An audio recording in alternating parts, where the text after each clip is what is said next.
Skimmer. Aujourd'hui, on va parler des films que j'ai vus un peu en retard cette année. Et j'aimerais.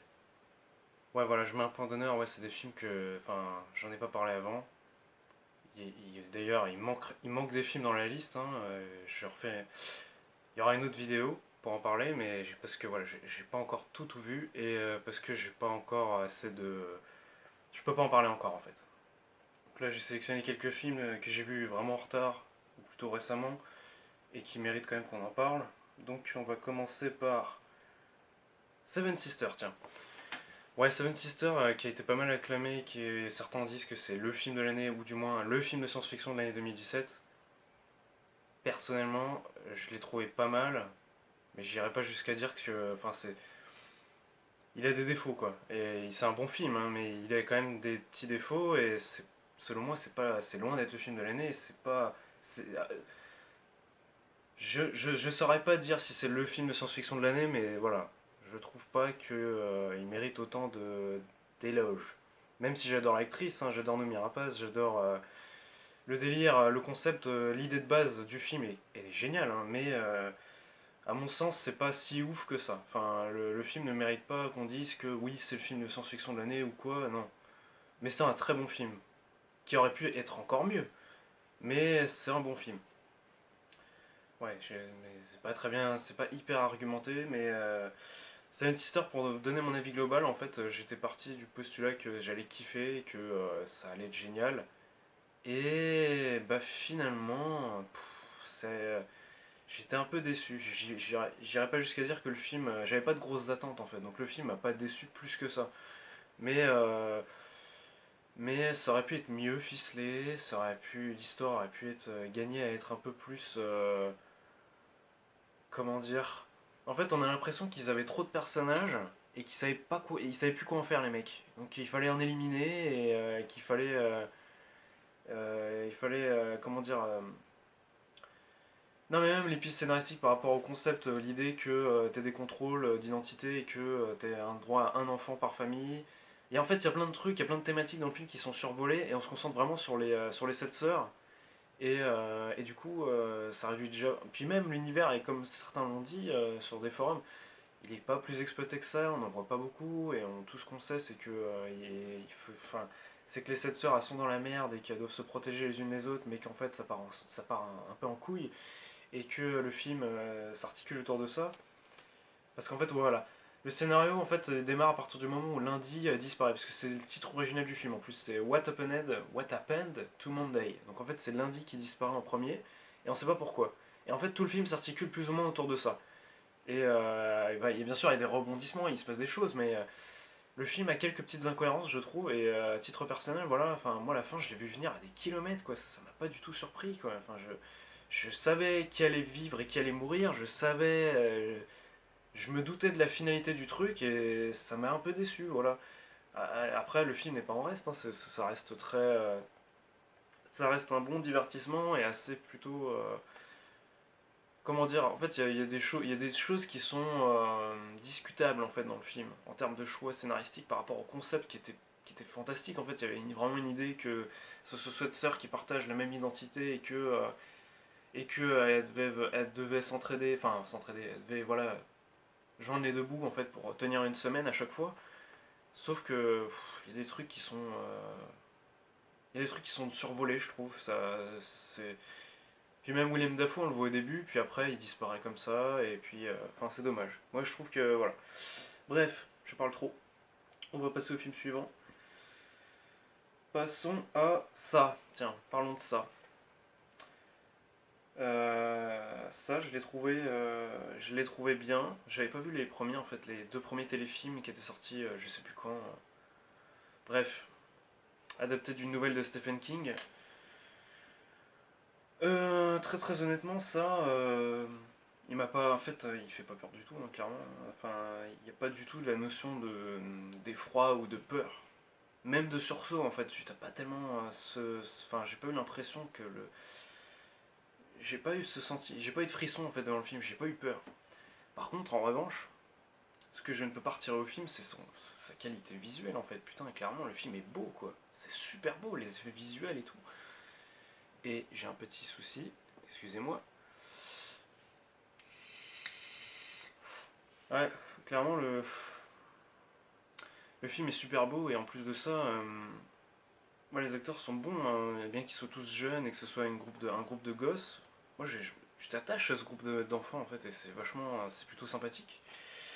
Et ça, la chose en elle-même, enfin les multiples apparitions que chacun des enfants voit, et ça, le clown en lui-même, il est très très bien fait, hein. Il y a beaucoup de scènes qui sont super visuelles, c'est extrêmement bien fait. Mais en fait, c'est tellement beau, je trouve, visuellement le film, que ça n'en fait plus peur. En fait, il y a trop d'apparitions, c'est trop suggéré, et en fait, ça laisse pas assez place à l'imaginaire. Et du coup, t'as pas ce sentiment d'oppression plus que ça, en fait. Par contre, le film est putain de beau. C'est un des plus beaux films d'horreur que j'ai vu. Enfin, je trouve que les effets spéciaux, les visuels, les idées en fait de mise en scène sont vraiment bien. Mais t'as jamais peur. C'est ça le problème. C'est que pour un film qui est censé te foutre un peu les jetons, surtout ceux qui ont peur des clowns, bah, c'est pas que c'est raté, c'est que c'est trop. Je ne sais pas. Ça fait un peu, en fait, ça fait un peu un mélange de Stranger Things et des Goonies avec un clown. Donc voilà. Mais c'est bien fait, ça mérite d'être vu. C'est pas parce que je ne critique pas le film dans le sens il est mauvais parce qu'il fait pas peur. Je dis juste que la peur est absente de ce film en fait. Mais ça n'en fait pas un mauvais film. Il y a vraiment des pistes, il y a vraiment des idées visuelles et vraiment des trucs bien.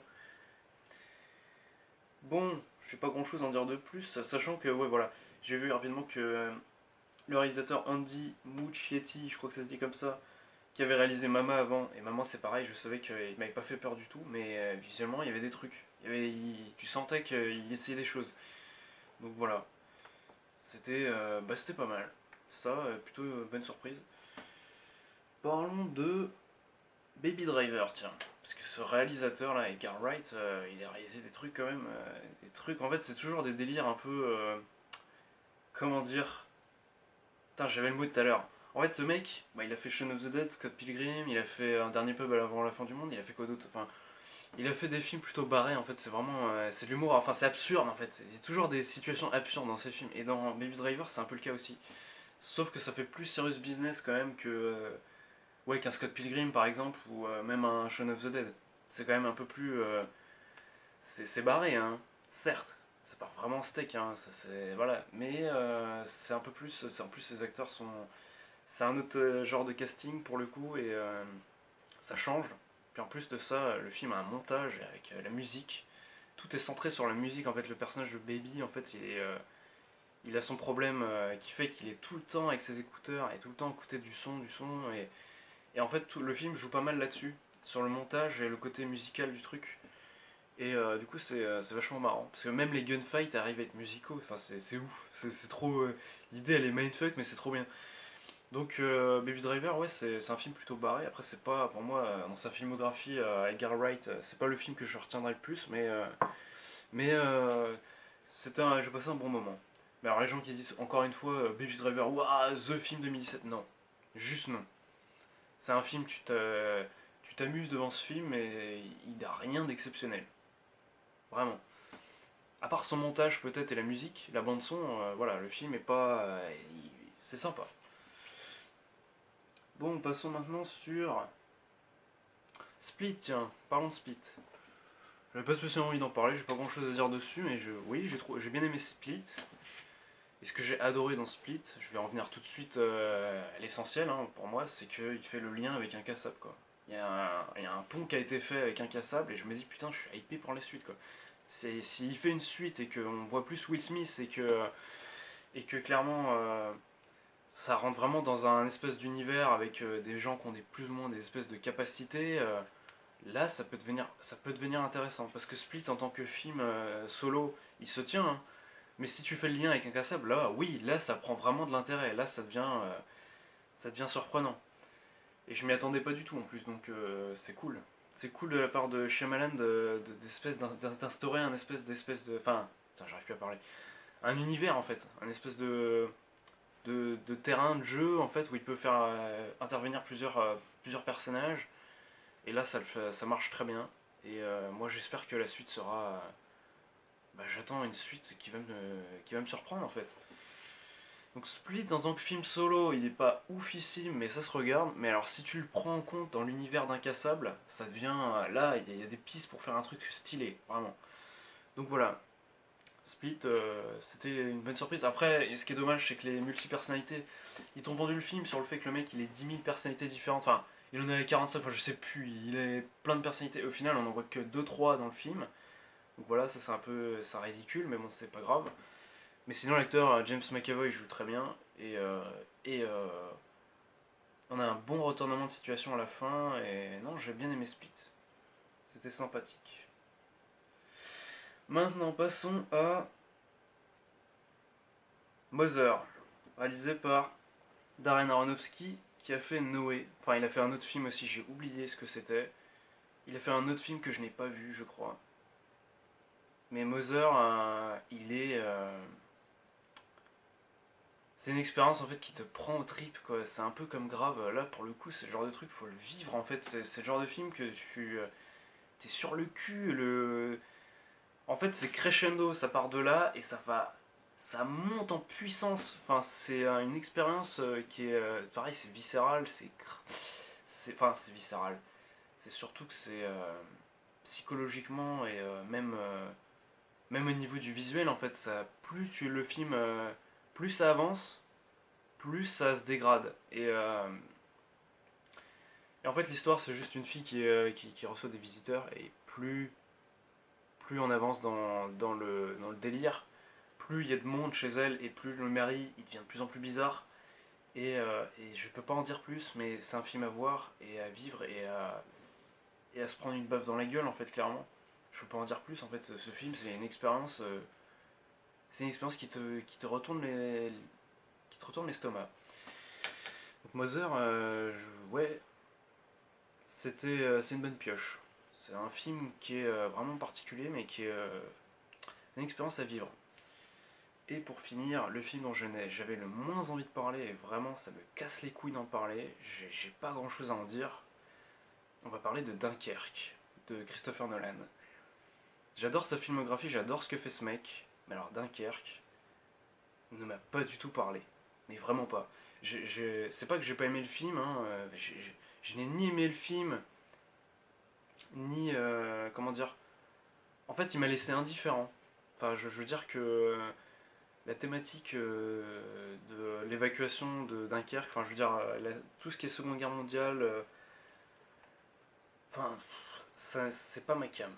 C'est pas ma cam, et ce que le film raconte ça m'a pas interpellé plus que ça. Alors peut-être je l'aurais vu en salle, ça m'aurait foutu sur le cul, parce que il y a effectivement une ambiance sonore et un visuel qui est assez,